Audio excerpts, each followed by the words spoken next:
Never in my whole life of 40-something years being in this earth have I ever seen a generation battling with such crippling identity crisis. Right now, as I'm talking to you, all across social media, we see people having cultural wars around words like what is a male and what is a female and what are your pronouns and what is a Christian. We're arguing about whether or not a man can give birth to a baby, arguing about what are they, who are they. We see people calling themselves Christians and they have no semblance of Christianity in their life.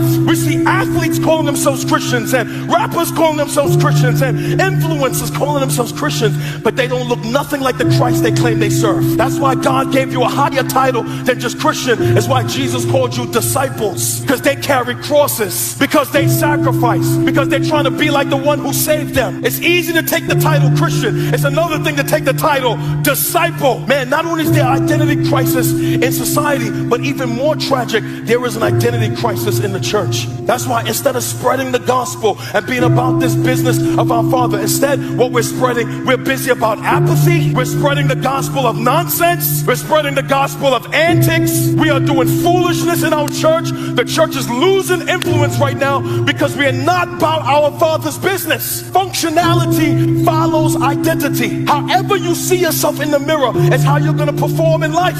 Your activities follow how you see yourself. And so when a person knows their identity, you see that in the way that they conduct themselves in life. Jesus said, I am the bread of life. Identity. So he fed multitudes food. Functionality.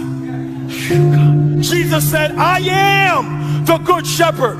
Identity. So he leads people into the kingdom. Functionality. Jesus said, I am the resurrection and the life. So he raised people from the dead. Because Christ knew his identity, we see his lifestyle following his identity. In the world, outside of the kingdom, you can choose whatever identity you want and you can behave any way you want. But if you call yourself a follower of Christ inside the kingdom, your identity has already been chosen for you. And the only question you need to answer today is, will you accept that identity, and would your life look any different after you understand who God has truly called you to be?